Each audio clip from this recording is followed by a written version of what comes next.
All righty, perfect. So once again, I'm Lloyd Silver. This is the Business of Content, our first ever virtual event for this. Our next session happening right now, Mr. Corey Eulas. Corey, you're going to talk about less content equals better outcomes, and I'm just turning it over to you. Thank you. Perfect. Nice to be here and be a part of this. It's exciting to sort of revisit the sort of conference world again. It's been a while for me personally. And so I figured I'll just jump in and give a little background on myself. In case you aren't one of the 7 people, according to Google Search Console, who Google me every single month. My name is Corey Eulas. I'm a Chief Strategy Officer at Power Digital.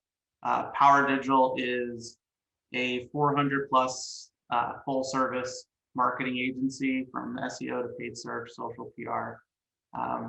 If you look at the second result on Twitter, you'll see a post from 2019. I founded a digital agency called Factorial Digital in 2019. We were acquired by Power Digital. And so it was nice to kind of take a little boutique small agency and partner with a much larger one. And then prior to the agency life, as listed on my website, which is the third result, I worked at Intuit and ZocDoc, and that website has not been updated in 5 years. So one may argue that I personally create way too little content, and I agree.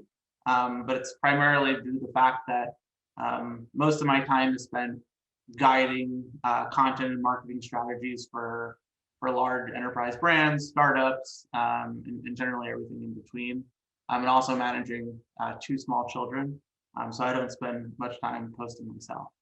And when I'm generally speaking with those enterprise and startup clients, or even prospective customers on their strategies, and why it is they do what they do, and I ask about sort of what marketing or content strategy that they have, and generally the answer I receive is this: they don't really have one. And when they do start to articulate some of their strategies, they're not necessarily confident in it, and it's sort of just something that they do because they want to just keep up with posting content because they believe it's the right thing to do. And unfortunately, they're a victim to a process, and they think it's the right one. And it's the process that we've kind of all, I think, as content marketers, content creators, have followed for a long time. They produce a ton of content. They expect that if they build it, the customer will come. There's a lot of hashtag hustle and generate as much content as you can. And it's my opinion, this is opinion that's evolved over time, that's just not true. I think my ask to content creators here today is, I think we should start thinking about creating less content. And I'd like to talk through a process about how to create less content and why I think it's important. So the goal of this presentation is to challenge some of the traditional thinking of content production. Again, reform my own thinking over time. For those that are on this call that have known me over the years, I probably was a proponent for high volume content production, because it's something that scales pretty easily. And then I'd like to just even open up some dialogue today for anyone that disagrees with some of my perspectives. Some of it might be controversial, but it's kind of how I'd like to see content done from this point forward. And it's my personal belief that I think if we should be thinking, I think about the best content to create for your prospective customer or reader, and really less time on the volume. So said in another way, I think it's less fire and more ready and more aim. And also acknowledging that the process isn't over after publishing. I think Kevin earlier presenter brought up a really great point about sort of that process doesn't just stop after you hit publish, and he's exactly right. I think we're saying similarly but differently, kind of how we're approaching it, but acknowledging if the process doesn't stop once you hit publish, and if you build it, they probably won't come. Visitors just don't just show up. It takes a considerable amount of proper planning to think through how customers will find your content, and likely relentless optimizations along the way. In short, I think content process is broken, and it can and should be improved. There's obviously some degree of irony coming from myself, who is a person in the business of selling content and selling marketing services, to say we should do less. So I clearly understand that. But I'm strongly advocating for less content. So I think if you just hear me out for a second, please, just patience. I think the process is likely broken for many. And so this is my terrible visualization, but the best I could do. I'm not clearly not a content creator personally, more of a strategist. But the current content process, I think, looks something like this, and this is kind of how I've conceptualized it over time. The path is rough; it's not very clean. I think Kevin even mentioned earlier, the process is cyclical and not linear. I think he's right there. But I think the current process for most folks doesn't feel that refined. It probably feels a lot messier. And so I think time is often spent in the wrong places. And then ultimately the final destination is disappointment. So if we think about it for a second, it consists of sort of fighting for a reason to exist, right? Oftentimes I've seen internal organizations fight for justification for creating content, a place for it to live, development resources, budgeting for production of content or higher fidelity content. And then ultimately, you know, they finally get to a point where they get to the publication, they produce it, and they just don't get the results that they want. And it's oftentimes due to the fact that after all of this energy and effort is put into the justification, research, production, the content ultimately lives on a blog or /blog. And I'm going to say something slightly controversial here, which is, I think blog is where your content likely goes to die. So I'll pause there and let that sink in for a second, because I think for many folks, this might feel wrong. And I did put an asterisk there because there are some instances where a blog works and a blog makes sense. I don't think there's many, but it needs to kind of be said, and we can kind of challenge the status quo. I think blogs, they often perpetuate wrong behaviors in I think content strategy, content frameworks, content thinking. Blogs sort of perpetuate this publish mentality, and you're only as good as the last piece of content that you've created, and as a result, you just continue to fall victim to that cycle. It's often used as sort of the only place where you can dump content without a rhyme or reason. We think about a blog. For most sites, there's clearly good examples of this, but most are bad. The structure is disjointed. The content is here today and buried in some awful pagination and categorization tomorrow. I think there's clear opportunity to kind of reform our thinking and identify new ways to house content that serves as a high utility for prospective customers or even existing customers. So I think as content creators on this call today, or for future content creators, we should do better and think differently. And so I think from a process perspective, my encouragement or suggestion is to sort of flip content production on its head a bit and work backwards. So my nice line here is working backwards to progress forwards.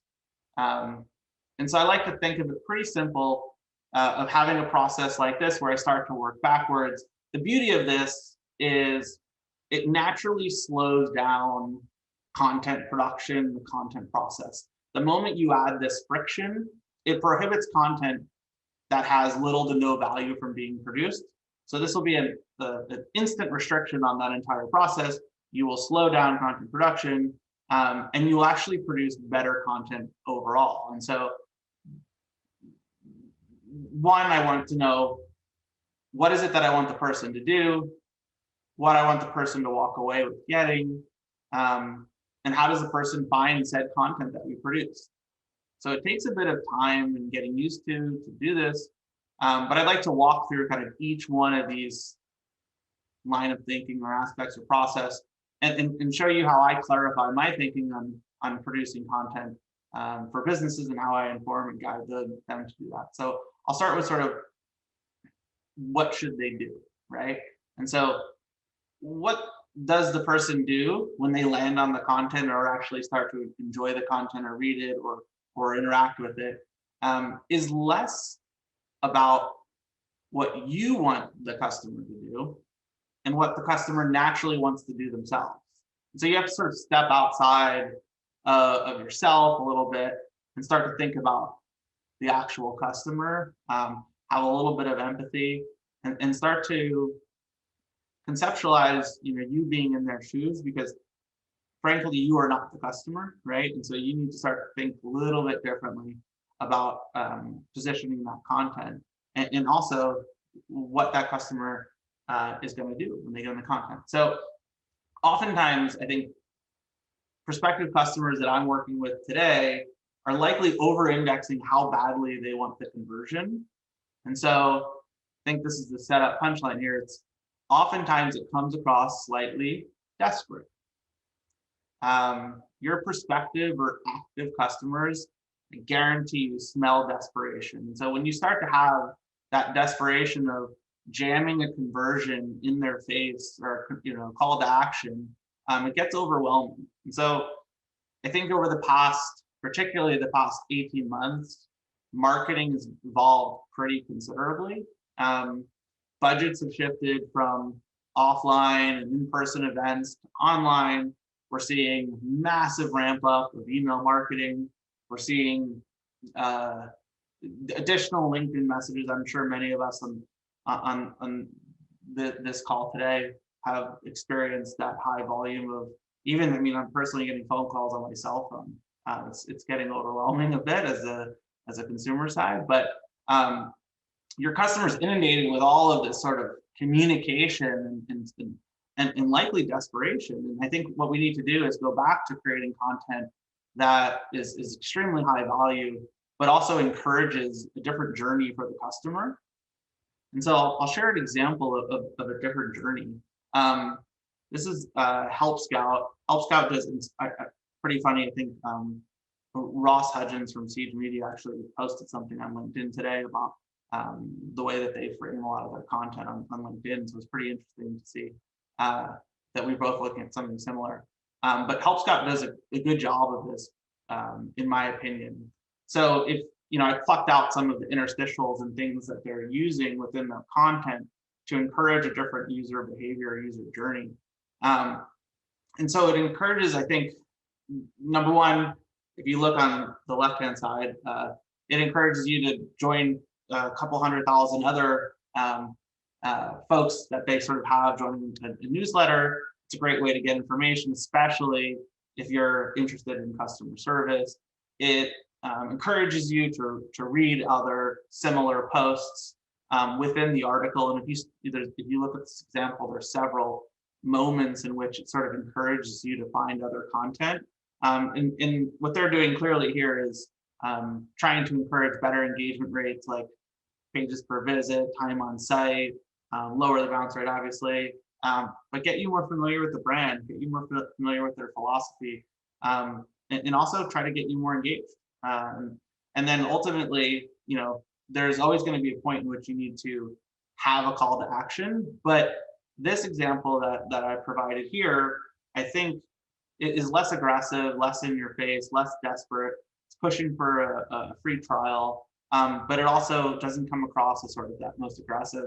Even visually, the call to action buttons are the same colors. They're not trying to make it overly stand out. It's sort of just part of the experience, and something that I think that they've done very well. And it could use or serve as great inspiration for others as they start to think through their own content strategy on ways to encourage customers to navigate within their experience, and solve the things that they're doing. But once they started making the decision of how to navigate and what they do with your content, I think it's time to start, be helpful and to clearly understand, I guess, what will they actually walk away with. So the answer, in my opinion, hopefully yours as well, it should be consistently valuable. The sale will come later.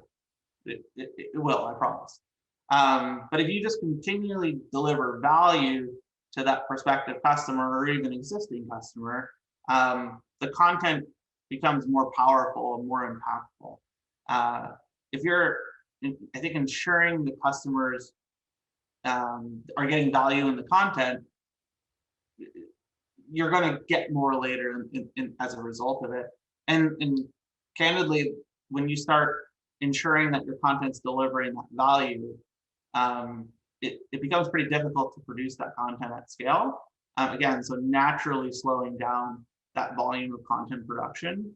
So it becomes not as easy to do, but it'll encourage you to have better outcomes in the future. And we see that across many of our clients that we're sort of refining their content strategy for. And so personally, they've heard this in the previous call as well. The woman previously was an SEO. I'm personally longtime SEO. And I imagine many of the folks in the call are as well. It's easy to sort of get lost in keywords and lost in driving keyword volume and sort of remove yourself from the intentions and delivering value and utility in the content. And so what I'd like to encourage is, as you start to dive a little bit deeper, it starts to become really important that when you're creating the content, you start to think about what you're actually doing in it, and ensuring that you're adding as much value as possible.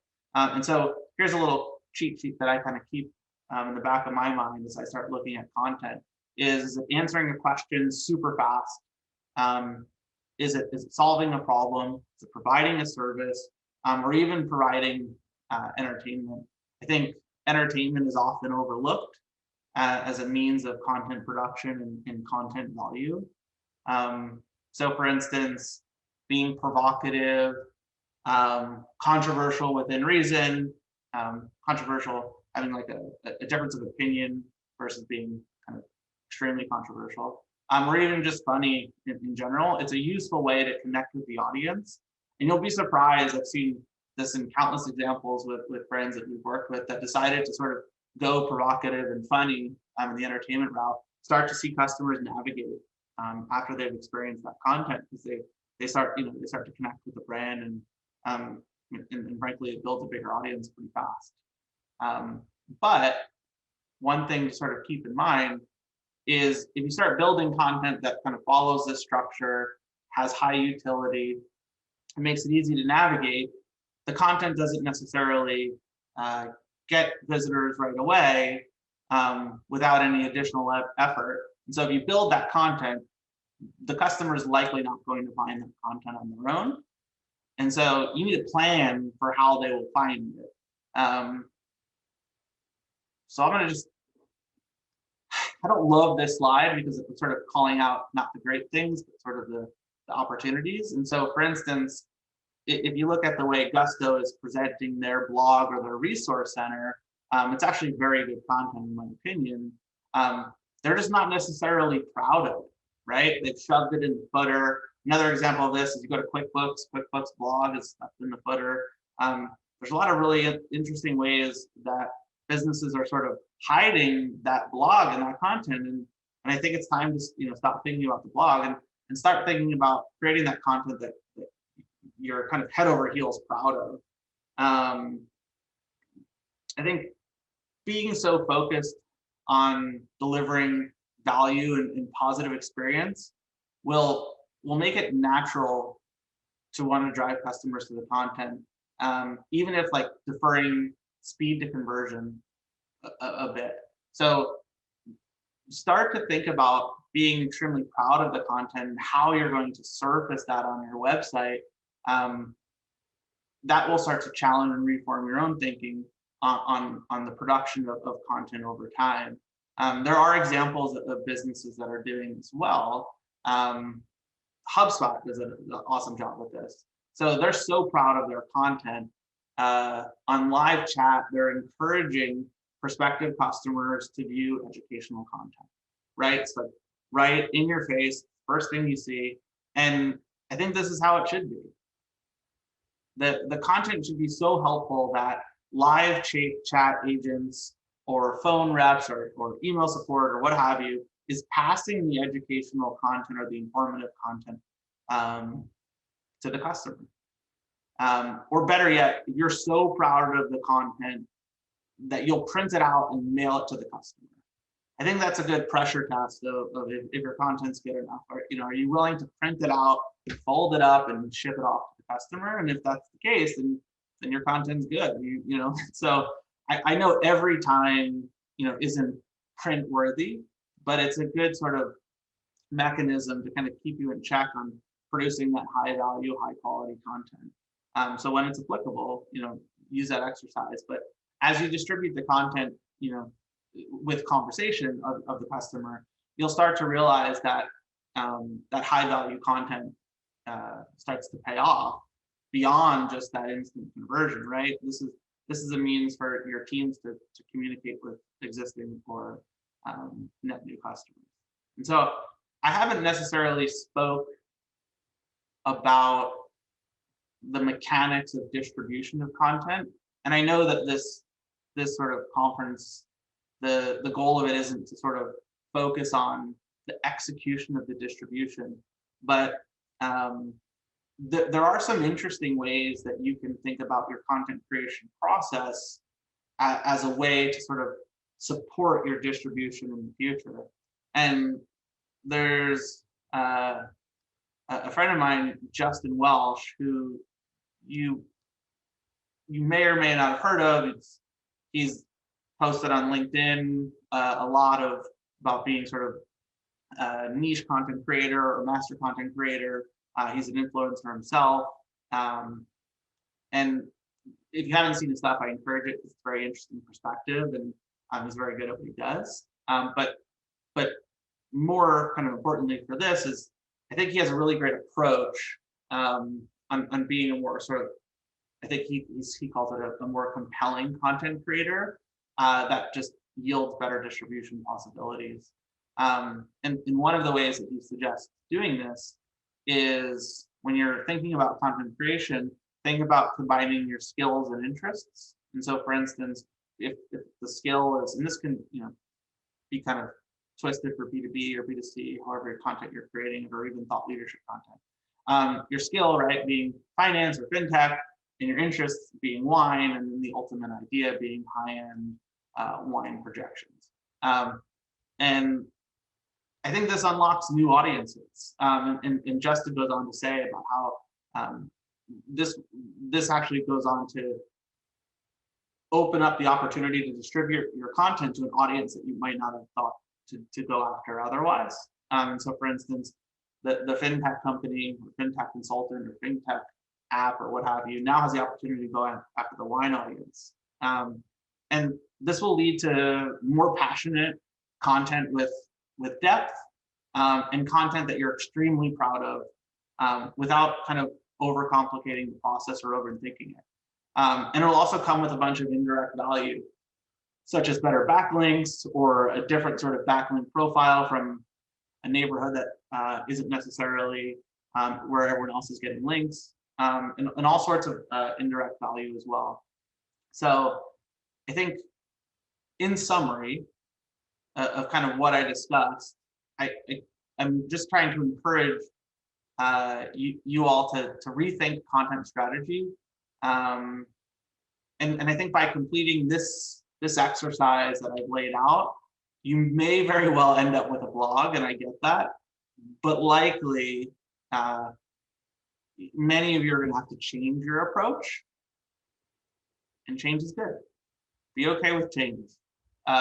Changing your content process, tearing it all down and rebuilding it is a normal part of growth.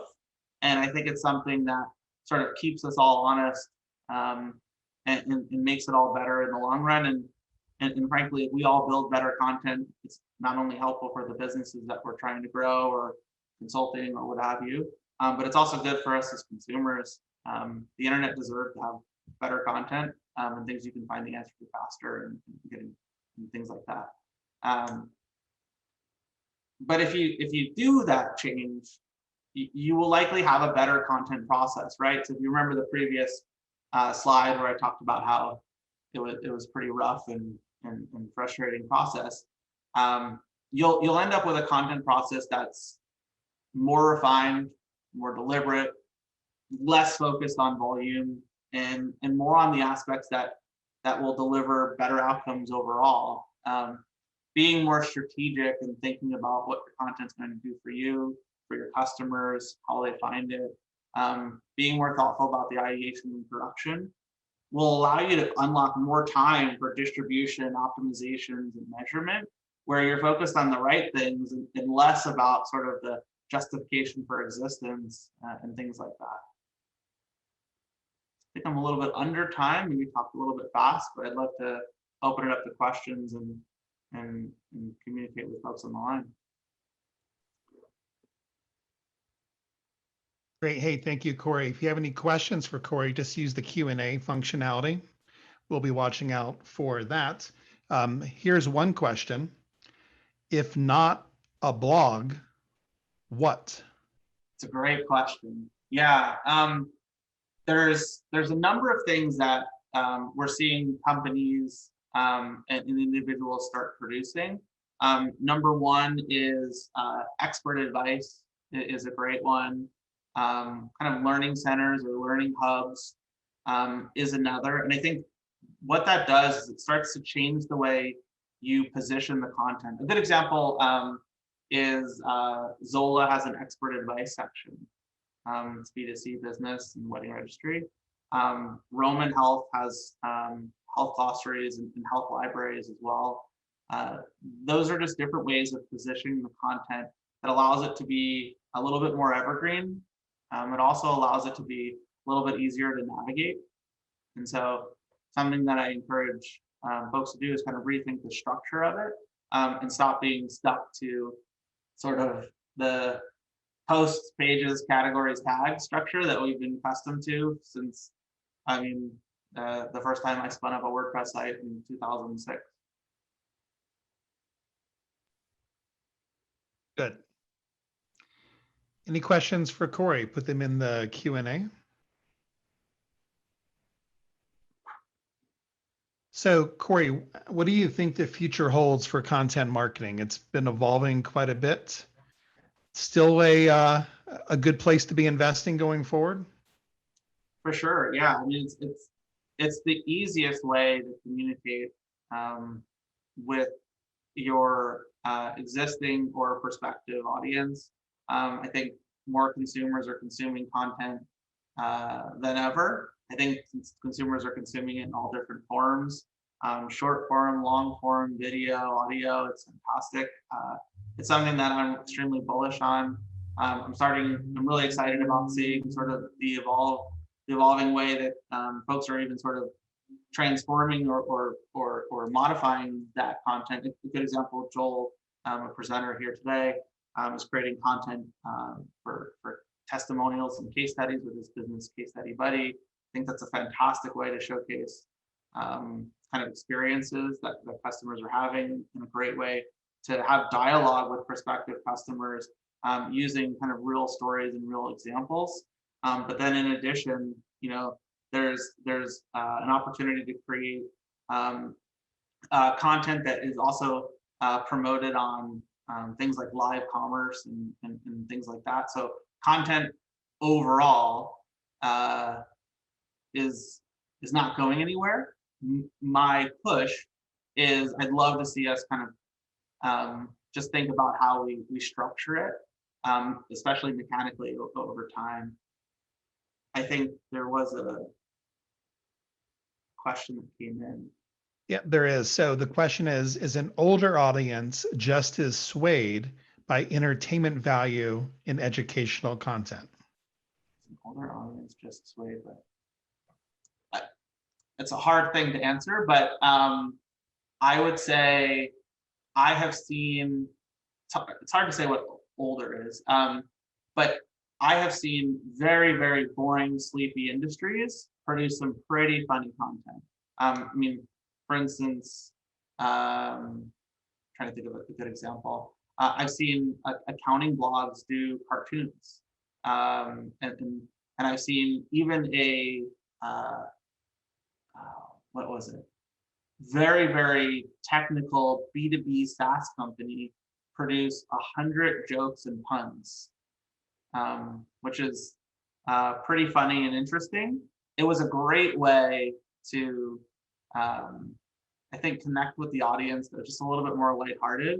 It's really hard to create like buzzy and fun and interesting content for a B2B SaaS technical company that was, I think, in more like compliance and things like that. I'm skewed a little bit older. It looks like the question that we kind of came in was more geared towards senior citizens and veterans. I mean, I think everybody likes entertaining content and things like that. And there's a lot of people who watch The Price is Right and other sort of fun, zippy shows. So I think the fastest way to find out is to do it. And you know, if you feel like it's comfortable and content that you feel proud about producing and something like that, then go for it. And you know, if it falls flat, it falls flat. I mean, that's I could tell you countless examples of where we were super bullish on a particular strategy, and you know, it was unconventional and different, and it fell flat. But then oftentimes, you know, we've done things like creating fake products, and that has done extremely well. So This was a comment, but I think it actually brings up a good question. The comment was, sometimes it's hard to negotiate the blog creation. I assume that they mean whether or not to have an official blog. People or they just have to have it because of SEO. So the question that raises to me is, if let's remove the concept of a formal blog, how does that impact SEO? yeah, I don't think it should impact SEO. I think it's a great question. I think it's really sort of like the catalyst or impetus for sort of the kind of positioning that I'm raising here today, which is, you know, I wanted this presentation to be a little bit more about the evolving change in content. And I think blog is likely not the future answer. And I'd like to sort of raise some dialogue and conversation about it. I think, you know, personally as an SEO, again, like I agree with you. There's some organizations or companies or startups that are fixated on that blog strategy and that blog creation. The fastest answer, you know, on a more tactical level is if you start to quantify the value of that blog from a sheer traffic perspective and then a likely conversion perspective, you start to question whether or not that blog in and of itself needs to exist. And so if I sort of work backwards on my framework of you know, well, if the customer lands there, what do they do? What do they get for it, right? And how are they going to find it? If I start working through that, you'll likely find that that blog shouldn't exist in the first place. So start looking at your competitors and work backwards. You know, again, there's examples of where blogs do work well, but there are some ways in which we could think through content that better serves a customer. Particularly, you know, you could have a resource center, or you could have articles, or you can have guides, or you can have quarterly reports and things like that that better serve the needs of your prospective customers. And then, you know, also not neglecting SEO, right? You just don't need to have that sheer volume of content mass produced. You could be a little bit more deliberate, a little bit more focused. It's a great perspective and a great challenge, and there isn't a clear-cut answer here, folks. Like I don't know it yet, right? You know, it's a hard one to think through, but it's a question that you know, I wrestle with, and I try to think of like a little bit of a nicer, better internet, cleaner internet for the future. Like things that are just better for everybody, right? There's a lot of content being produced that I think is extremely low value and doesn't serve any utility, and doesn't deliver any value for even the business that produces it. And that's discouraging and disappointing. And I think it's a waste of everyone's time and money. So it seems like, and you said earlier on you want to have a dialogue. So we got a couple of minutes. We can chat about this. Um, so it seems like one of your concerns behind an official formal blog is that typically there's a certain cadence that's expected. And whenever we have that kind of a cadence that's built in, we run the risk of producing low quality content, right? Because we got to produce, we got to publish, we got to get it out, right? So that seems to be one of your issues for having that formal blog, right? Correct. Now, Rand's approach, right, certainly respects SEO. His approach today with his new company is find out where your audience is hanging out and go there. Now we can look externally to that, but I think what you've raised today is that we can also look internally. So are they looking for that formal blog on the website, or can we give them the content they need in the places where they're actually hanging out? Because the HubSpot example that you gave with sharing content through their chat was something that came to mind when you mentioned that example. It seems like that's another thing you're suggesting, and I'd like to hear a little bit more about that. But producing content and publishing it on the website in the areas where your audience is actually engaged. Does that make sense? For sure. Yeah. Publishing content externally, I have no issues with that whatsoever. I think that sort of formal blog structure, what I've seen in my experience is working across hundreds of clients and talking to, I've been in agency life for 8 years, so talking to thousands of prospective customers, all the way from, we have many enterprise clients, many Fortune 100 companies, several over a dozen Fortune 100 companies, to a lot of startups that are producing content at scale right now. We're noticing, that tendency of, once they sort of get in that format of blog, there's a sort of kind of status quo of the production of blog content, and then also they're sort of being fixated in this category structure that comes out of the box with WordPress. And so it's like, well, we can't have a category with just one piece of content. We need to have 12 pieces of content for this and 12 over here. And it becomes this sort of, it perpetuates the wrong behaviors. Again, I'm not opposed to having a blog if that becomes the right answer at the end. I'm challenging the line of thinking before you produce that blog. As a contrarian perspective, again, blogs isn't the most, it's not the worst thing in the world. There are moments where it does make sense, but if you're producing content, high volume, high scale, the content gets tucked away in a pagination that's never been thought about. If you start to actually evaluate the metrics in detail, which is something we've done considerably, you'll start to observe that the content's low value for the business overall. And so I'd like to steer the energy and focus and attention towards creating high value content that can actually deliver value, that's meaningful for the business and meaningful for the customer. I think there's a world in which all of that exists. And Robin wants to just make sure she has a good understanding of this. So she says, I think I understand what you're saying, but want to clarify.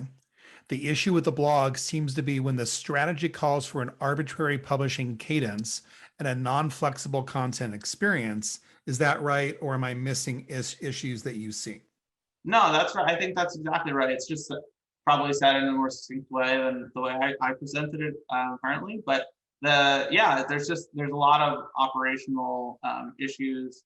And there's also a lot of sort of predisposition towards what a blog is in and of itself.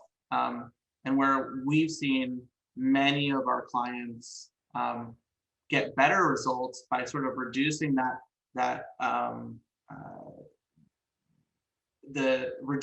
volume of content, and maybe focusing on maybe a how-to series, right?